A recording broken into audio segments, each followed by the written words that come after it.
Hello students, welcome to the Sun academy. इस video में हम डिस्कस करेंगे अल्केन एंड साइक्लोअल्केन। तो ये एक और टॉपिक है हमारे पास जो कि हाइड्रोकार्बन से रिलेटेड है। हाइड्रोकार्बन का चैप्टर नंबर 5 हम डिस्कस कर रहे हैं सेकेंड ईयर केमिस्ट्री में। तो इसमें हम जो है आज अल्केन का और साइक्लोअल्केन का टॉपिक जो है कवर करेंगे। इसमें हमें क्या करना है, फिज़िकल प्रॉपर्टीज़ को कवर करना है, साथ में स्ट्रक्चर को जो है हम डिस्कस करेंगे। तो चलिए स्टार्ट करते हैं।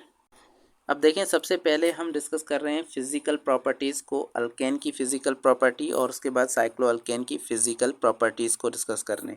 तो सबसे पहले हमारे पास अल्केन है। अल्केन क्या होते हैं? अल्केन जो है वो सारे नॉन पोलर हाइड्रोकार्बन है। अब नॉन पोलर का मतलब क्या है? पोलर हाइड्रोकार्बन वो हाइड्रोकार्बन होता है जिसके अंदर पार्शियल पॉजिटिव या फिर पार्शियल नेगेटिव जो है वो चार्ज मौजूद हो। तो सपोज़ हमारे पास जो है वो CH3Cl, ये हमारे पास एक ऐसा कंपाउंड है जिसके अंदर क्या है, ये एक पोलर कंपाउंड है क्योंकि यहाँ पर क्लोरीन है और यहाँ पर एक कार्बन है। तो क्लोरीन और कार्बन के बीच में जब भी बॉन्ड होता है तो उसके ऊपर चार्ज आ जाती है। क्लोरीन पर जो है वो पार्शियल नेगेटिव चार्ज और कार्बन पर पार्शियल पॉजिटिव चार्ज जो है वो आ जाती है। अब ऐसा क्यों होता है? ऐसा इसलिए होता है क्योंकि यहाँ पर इलेक्ट्रोनेगेटिविटी जो है वो प्ले में आ जाती है। इलेक्ट्रोनेगेटिविटी क्या होती है? किसी भी एटम की इलेक्ट्रॉन को खींचने की सलाहियत को हम इलेक्ट्रोनेगेटिविटी कहते हैं। तो यहाँ पर कार्बन है और यहाँ पर क्लोरीन है, इनके बीच में जो बॉन्ड है, अब इस बॉन्ड में क्या है, इस बॉन्ड के जो भी इलेक्ट्रॉन है, जो एटम ज़्यादा इलेक्ट्रोनेगेटिव होगा वो इसको अपनी तरफ इन इलेक्ट्रॉन्स को खींचेगा। तो इन दोनों इलेक्ट्रॉन्स को जब ये खींचेगा तो ये थोड़े से इलेक्ट्रॉन इसकी तरफ चले जाएंगे, क्लोरीन की तरफ, और क्लोरीन पर नेगेटिव चार्ज आ जाएगा जबकि कार्बन पर पार्शियल पार्शियल पॉजिटिव चार्ज आ जाएगा। तो जब ये कंडीशन होती है, तो जब दोनों एटम्स पर कोई ना कोई चार्ज आ जाए तो इस कंडीशन को हम कहते हैं कि ये पोलैरिटी है। ये मॉलिक्यूल क्या है? पोलर मॉलिक्यूल है और इस मॉलिक्यूल को हम पोलर कहते हैं। लेकिन ये हाइड्रोकार्बन जो है ये अल्केन है। इसके अंदर क्या होता है, यहाँ पर कार्बन कार्बन के बीच में बॉन्ड होता है और यहाँ पर हाइड्रोजन लगे होते हैं। तो अगर हम देखें कि कार्बन और कार्बन का बॉन्ड, तो ये दोनों सेम एलिमेंट हैं और इनकी इलेक्ट्रोनेगेटिविटी क्या होगी? सेम होगी। तो ये इनके अंदर कोई भी इलेक्ट्रॉन को खींचेगा नहीं और उसकी वजह से ये क्या होगा, इन दोनों का बॉन्ड पोलर नहीं हो सकता। और उसके बाद देखें कि हाइड्रोजन और कार्बन का बॉन्ड पोलर हो सकता है, इनका बॉन्ड भी पोलर नहीं होगा क्योंकि इनके बीच में जो इलेक्ट्रोनेगेटिविटी का जो डिफरेंस है वो बहुत ज़्यादा कम है। इसकी इलेक्ट्रोनेगेटिविटी है 2.1 जबकि कार्बन की आई थिंक 2.5 है। तो अब देखें यहाँ पर 0.4 का इलेक्ट्रोनेगेटिविटी का डिफरेंस है। तो बहुत ही कम इलेक्ट्रोनेगेटिविटी का डिफरेंस है, इसीलिए दोनों जो इलेक्ट्रॉन को खींचेंगे वो बराबर खींचेंगे और इलेक्ट्रॉन किसी भी एक एटम की तरफ नहीं जाएगा और उसकी वजह से कोई चार्ज इनके ऊपर नहीं आएगी। जब चार्ज नहीं आएगी तो इन कंपाउंड्स को हम कहते हैं नॉन पोलर कंपाउंड्स। तो सारे अल्केन जो होते हैं वो क्या होते हैं? नॉन पोलर इन नेचर होते हैं। उसके बाद अगर नॉन पोलर होते हैं तो ये इनसॉल्युबल होंगे वाटर के अंदर, क्योंकि वाटर क्या है? पोलर है। तो जब भी एक पोलर कंपाउंड जो है वो हम डिज़ोल्व करने की कोशिश करते हैं तो वो हमेशा एक पोलर कंपाउंड के अंदर ही डिज़ोल्व होगा, पोलर सॉल्वेंट के अंदर ही डिज़ोल्व होगा। और अगर हम एक नॉन पोलर कंपाउंड को डिज़ोल्व कर रहे हैं तो वो हमेशा नॉन पोलर सॉल्वेंट के अंदर डिज़ोल्व होगा। तो अब देखें, यहाँ पर हम नॉन पोलर को डिज़ोल्व कर रहे हैं किसके अंदर? एक पोलर के अंदर। तो ये क्या होगा? डिज़ोल्व नहीं होगा। इसका मतलब है यहाँ पर ये क्या होंगे? इनसॉल्युबल इन वाटर हो जाएंगे। तो यहाँ पर अल्केन क्या होते हैं? इनसॉल्युबल इन वाटर होते हैं but soluble in organic solvent. और ऑर्गेनिक सॉल्वेंट के अंदर क्या होते हैं? ये सॉल्युबल होते हैं, जैसे कि ईथर। ईथर एक ऑर्गेनिक सॉल्वेंट है। साथ में हमारे पास दूसरे भी ऑर्गेनिक सॉल्वेंट जो है वो आ जाते हैं। उनके अंदर क्या होता है, ऐसे सॉल्वेंट जो कि ऑर्गेनिक कंपाउंड से मिलकर बने हुए हों, वो उन सॉल्वेंट के अंदर ये सॉल्युबल होते हैं, उनके अंदर ये डिज़ोल्व हो जाते हैं। तो ऐसा क्यों है? क्योंकि अल्केन क्या है? नॉन पोलर हैं और ऑर्गेनिक सॉल्वेंट भी नॉन पोलर होते हैं, तो ये इन दोनों के अंदर, इसीलिए इसके अंदर डिज़ोल्व हो जाते हैं। Boiling point is very low. इसकी बॉइलिंग पॉइंट बहुत ज़्यादा कम होती है। इंक्रीज़ विद लेंथ, और जैसे ही एक कार्बन की चेन की जो लेंथ है वो बढ़ेगी तो इनकी बॉइलिंग पॉइंट भी क्या हो जाएगी? बढ़ जाएगी। तो सबसे पहले तो इनकी बॉइलिंग पॉइंट बहुत ज़्यादा लो हो जाती है। और अगर हम किसी अल्केन को जो है वो, जैसे कि हमारे पास मीथेन है, हाईली इनफ्लेमेबल गैस है। अगर आप मीथेन को थोड़ी सी आग दें तो वो जल्दी से जल जाती है, फ्लेमेबल है। तो इनकी बॉइलिंग पॉइंट गैस की तो वैसे भी कम है। अगर आप किसी लिक्विड को ले लें तो वो भी क्या हो जाएगा? जल्दी से बॉयल हो जाएगा। इनकी बॉइलिंग पॉइंट बहुत ज़्यादा कम होती है। अगर आप देखें हायर अल्केन्स को, ऐसे अल्केन जिनके अंदर कार्बन का नंबर ज़्यादा है, मतलब कि ज़्यादा कार्बन मौजूद हैं, उनकी ज़्यादा बड़ी चेन है कार्बन की, तो अगर बड़ी चेन होगी कार्बन की तो इसीलिए उनकी बॉइलिंग पॉइंट थोड़ी सी क्या हो जाएगी, बढ़ भी जाएगी, क्योंकि उनके अंदर इंटरमॉलिक्यूलर फोर्सेस बढ़ जाएंगी। अब आगे देखें तो बॉइलिंग पॉइंट जो है वो स्ट्रेट चेन की और ब्रांच चेन की थोड़ी सी डिफरेंट होती है। अगर आपके पास स्ट्रेट चेन के अंदर अल्केन मौजूद है और दूसरा अल्केन है आपके पास ब्रांच चेन के अंदर अल्केन है, तो अगर आपके पास ब्रांच चेन के अंदर अल्केन है तो उनकी बॉइलिंग पॉइंट थोड़ी सी क्या होगी, कम होगी स्ट्रेट चेन से। अब ऐसा क्यों है, क्योंकि जब स्ट्रेट चेन अल्केन के मॉलिक्यूल्स होते हैं तो उनके बीच में इंटर मॉलिक्यूलर फोर्सेस होती हैं, जैसे हम लंदन डिस्पर्जन फोर्सेस भी कहते हैं, तो ये इंटर मॉलिक्यूलर फोर्सेस उनके अंदर ज़्यादा होती हैं, क्योंकि वो स्ट्रेट हैं तो उनके अंदर जो पॉइंट ऑफ कांटेक्ट है वो बढ़ जाएगा। पॉइंट ऑफ कांटेक्ट का मतलब है कि यहाँ पर देखें, अब एक स्ट्रेट चेन है और दूसरी स्ट्रेट चेन है, तो यहाँ पर ये आपस में इंटरेक्ट करेंगी और इंटरेक्ट इनकी जो आपस वाली फोर्स होगी वो क्या हो जाएगी, ज़्यादा होगी। लेकिन अगर आप ब्रांच चेन के अंदर देखें तो उनके अंदर पॉइंट ऑफ कांटेक्ट क्या होंगे, वो कम होंगे और थोड़ी थोड़ी जगह पर वो आपस में जो है वो फोर्स अप्लाई करेंगे, तो वो जिसकी वजह से क्या होगा, वहाँ पर इंटरमॉलिक्यूलर फोर्स कम होगी और उसकी वजह से उनकी जो बॉइलिंग पॉइंट है वो क्या होगी, कम होगी। तो ब्रांच चेन की बॉइलिंग पॉइंट स्ट्रेट चेन से थोड़ी सी कम होती है। उसके बाद कार्बन 1 से 4 तक जो भी अल्केन है वो सारे गैसेस होते हैं, और 5 to 17 जो भी कार्बन होते हैं, मतलब कि एक ऐसा कंपाउंड जो कि 5 कार्बन का बना हुआ है, उसके अंदर 5 कार्बन है, तो वो क्या होगा, लिक्विड होगा। और 6 कार्बन वाला भी लिक्विड होगा, 7 कार्बन वाला भी लिक्विड होगा, जाते 17 कार्बन्स तक। तो अगर 17 कार्बन तक जो भी कोई कंपाउंड आपके पास मौजूद है तो तब तक वो क्या होंगे, लिक्विड की स्टेट के अंदर होंगे। और अगर आपके पास 17 से ज़्यादा कार्बन वाला कोई कंपाउंड है और वो अल्केन है तो उसके वो क्या होंगे, सॉलिड होंगे और वैक्सी सॉलिड होंगे, हार्ड सॉलिड नहीं होते ये, क्योंकि इनके अंदर क्या है, कोवेलेंट बॉन्ड मौजूद है। अब ये कुछ प्रॉपर्टीज़ हैं जो अल्केन की हैं। साइक्लो अल्केन की भी ज़्यादातर यही प्रॉपर्टीज़ हैं, लेकिन थोड़ी सी कुछ चेंजिंग इनके अंदर जो आती है वो यहाँ पर आपको शो की गई है। साइक्लो अल्केन की फिजिकल प्रॉपर्टीज़ को देखें तो boiling point is lower than straight chain alkanes. Alkane से इनकी बॉइलिंग पॉइंट थोड़ी सी कम होती है ड्यू टू रिंग स्ट्रैंड, क्योंकि इनके अंदर रिंग स्ट्रैंड मौजूद है। अब रिंग स्ट्रैंड का मतलब क्या है, अगर आपके पास जो है एक अल्केन है जो स्ट्रेट चेन के अंदर है और एक आपके पास अल्केन है जो कि साइकिल के अंदर है, साइक्लो अल्केन है। अब इन दोनों की बॉइलिंग पॉइंट जो है वो क्या होगी, वो थोड़ी सी कम हो जाएगी। अब अब देखें, इसकी जो बॉइलिंग पॉइंट होगी वो थोड़ी ज़्यादा होगी और यहाँ पर साइक्लो अल्केन की जो बॉइलिंग पॉइंट है वो कम होगी। अब ऐसा क्यों है, ऐसा इसलिए है क्योंकि ये जो कार्बन है इनके बीच में, अब देखें एंगल कितना बन रहा है, एंगल जो है वो 60 है, 60 डिग्री एंगल है। लेकिन यहाँ पर जो एंगल है वो बहुत ज़्यादा है, कितना है, 120 का एंगल है।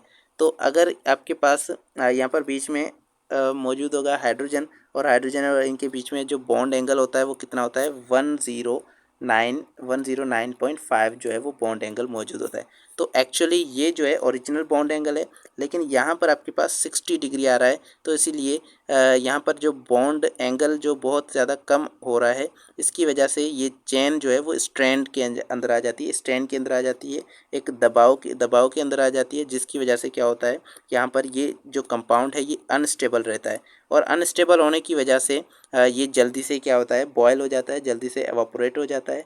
और इसीलिए हम कहते हैं कि यहाँ पर साइक्लो अल्केन की जो बॉइलिंग पॉइंट है वो थोड़ी सी क्या होती है, कम होती है, किससे, अल्केन से, ड्यू टू रिंग स्ट्रैंड की वजह से। अब ये रिंग स्ट्रैंड क्या है, रिंग स्ट्रैंड अभी हमने डिस्कस किया कि इनके अंदर जो अनस्टेबिलिटी आ रही है रिंग की एंगल की वजह से, उसे हम कहते हैं रिंग स्ट्रैंड, और उसकी वजह से वो अनस्टेबल हो रहे हैं, और अनस्टेबल होने की वजह से उनकी बॉइलिंग पॉइंट क्या होती है, उनकी बॉइलिंग पॉइंट लोअर होती है, कम होती है, वो जल्दी से बॉयल हो जाते हैं। ब्यूटेन अगर हम लेंगे और साथ में हम लेंगे साइक्लोब्यूटेन, तो साइक्लोब्यूटेन की जो बॉइलिंग पॉइंट है वो कम होगी और ब्यूटेन की बॉइलिंग पॉइंट ज़्यादा होगी। साइक्लोब्यूटेन जल्दी से बॉयल हो जाएगा। उसके बाद अगर कार्बन 1 to 5 देखें, 1 to 4, अगर 1 से 4 कार्बन वाला कोई कंपाउंड है तो वो गैस की स्टेट के अंदर होगा, और 4 से ज़्यादा अगर आपके पास कोई है वो लिक्विड की शक्ल में होंगे। अब हम बात करते हैं स्ट्रक्चर की। अल्केन का स्ट्रक्चर हम यहाँ पर जो डिस्कस करेंगे वो विद रिस्पेक्ट टू ईथेन, हम जो है यहाँ पर दूसरा मेंबर ले रहे हैं, और जो 2 कार्बन वाला है उसे हम जो है ईथेन कहते हैं। इथेन जो है इसके अंदर 2 कार्बन हैं, साथ में कितने हाइड्रोजन है, 6 हाइड्रोजन जो है वो बॉन्डेड हैं और हर कार्बन के साथ 3 हाइड्रोजन बॉन्डेड हैं। तो ये हमारे पास इथेन है। अब इसकी जो ज्योमेट्री है वो टेट्राहेड्रल होती है। टेट्राहेड्रल का मतलब क्या है कि एक ट्राइपॉड स्टैंड की तरह जो है वो उसकी ज्योमेट्री होगी। आप इस तरह से जो है इसका स्ट्रक्चर मौजूद होगा। अब इस तरह से कैसे, ये जो है टेट्राहेड्रल आप अगर देखें तो एक मिनट, तो यहाँ पर आप देखें तो ये आपके पास जो है वो मॉलिक्यूल है, ये इथेन का मॉलिक्यूल है। इसके अंदर बीच में जो आपको दिख रहे हैं ये कार्बन के जो है वो एटम्स हैं। अब यहाँ पर जो है कार्बन के एटम्स आपको दिख रहे हैं और उसके बाद ये हाइड्रोजन जो है ये 3 हाइड्रोजन एक कार्बन के साथ लगे हुए हैं। तो ये इस फैशन के अंदर होते हैं कि यहाँ पर ये टेट्राहेड्रल जो है वो शेप बना रहे हैं। तो अब इस तरह से ये टेट्राहेड्रल शेप होता है जिसके अंदर एक कार्बन जो होता है उसके वो यहाँ से 3 हाइड्रोजन से जो है वो बॉन्डेड है। यहाँ से 3 हाइड्रोजन के साथ जो है ये कार्बन बॉन्डेड है और इनके बीच का जो एंगल होगा वो कितना होगा 109.5। यहाँ से भी 109.5 और हर कार्बन और दूसरे एटम के बीच का जो एंगल होगा वो कितना होगा 109.5। तो ये स्ट्रक्चर जो है ये इस तरह से होता है इथेन का स्ट्रक्चर। और यहाँ पर ये जो शेप है ये शेप टेट्राहेड्रल शेप कहलाता है। अगर हम एक कार्बन से जो है वो हाइड्रोजन्स को हटा देते हैं तो यहाँ पर अब हम देखें तो ये आपको जो शेप नज़र आ रहा है ये शेप कौन सा है, ये टेट्राहेड्रल शेप है। और अगर दूसरे कार्बन पर भी 3 हाइड्रोजन लगे होंगे तो उसका भी क्या होगा, शेप टेट्राहेड्रल होगा। तो टोटल ये जो कुल मिला के शेप है ये कौन सा है, टेट्राहेड्रल शेप कहलाता है। तो इस तरह से इसका शेप होगा। यहाँ पर भी पिक्चर आप देख सकते हैं, इसके अंदर क्या है, यहाँ पर ये एक कार्बन है और इसका यहाँ पर जो है इसकी हाइब्रिडाइजेशन को देखें तो हाइब्रिडाइजेशन क्या होगी, इसकी sp3 हाइब्रिडाइजेशन होगी। और sp3 का मतलब क्या है, हाइब्रिडाइजेशन का मतलब क्या है कि यहाँ पर जो s ऑर्बिटल होता है और साथ में p ऑर्बिटल वो आपस में क्या हो जाते हैं, मिक्स हो जाते हैं और हमारे पास कुछ नए ऑर्बिटल्स बनते हैं। हाइब्रिडाइजेशन अगर हम कार्बन के अंदर देखें तो कार्बन का अगर हम इलेक्ट्रॉनिक कॉन्फ़िगरेशन को देखें तो उसके अंदर क्या होता है, इलेक्ट्रॉनिक कॉन्फ़िगरेशन इस तरह से होती है कि 1s1 और 2s के अंदर 2 इलेक्ट्रॉन होते हैं। जबकि यहाँ पर ये 2s के अंदर 1 इलेक्ट्रॉन आएगा और उसके बाद 2p जो होते हैं वो कितने होते हैं, 2px होता है, साथ में 2py और 2pz होता है यहाँ पर। तो टोटल ये हमारे पास ऑर्बिटल्स जो है वो इसके अंदर मौजूद होते हैं। तो अगर हम देखें तो यहाँ पर 1 जो है ये फर्स्ट शेल वाला है, तो ये आपके पास जो है हाइब्रिडाइजेशन के अंदर आएगा नहीं। उसके बाद सेकंड वाले जो हैं ये आपके पास हाइब्रिडाइजेशन को शो करेंगे और इसमें जो एस वाला है और पी वाला है ये आपस में जब मिक्स होंगे, एक एस ऑर्बिटल और एक पी ऑर्बिटल मिक्स होंगे तो ये एस पी हाइब्रिडाइजेशन होगी। एक एस ऑर्बिटल और 2 पी ऑर्बिटल आपस में मिक्स होंगे तो ये sp2 हाइब्रिडाइजेशन होगी। अगर एक एस ऑर्बिटल और एक 3 पी ऑर्बिटल आपस में मिक्स होंगे तो ये sp3 हाइब्रिडाइजेशन होगी। तो यहाँ पर जो यहाँ पर ये जब 4 ऑर्बिटल्स आपस में मिक्स होंगे तो 4 ऑर्बिटल्स हमारे पास बनेंगे और वो चारों ऑर्बिटल्स का नाम क्या होगा, sp3 हाइब्रिड ऑर्बिटल्स। यहाँ पर 4 sp3 वाले जो है वो ऑर्बिटल्स बनेंगे जो आपको यहाँ पर दिख रहे हैं, एक ये ऑर्बिटल, दूसरा ये और तीसरा ये, चौथा ये। चार, एक कार्बन के 4 ऑर्बिटल्स यहाँ पर जो दिख रहे हैं ये कौन से ऑर्बिटल हैं, ये sp3 हाइब्रिड ऑर्बिटल हैं। इस कार्बन के भी यहाँ पर 4 जो है वो sp3 हाइब्रिड ऑर्बिटल आपको दिख रहे हैं, जो कि यहाँ पर 3 जो है वो हाइड्रोजन के साथ बॉन्ड बना रहे हैं और एक जो है वो दूसरे कार्बन के साथ बॉन्ड बना रहा है।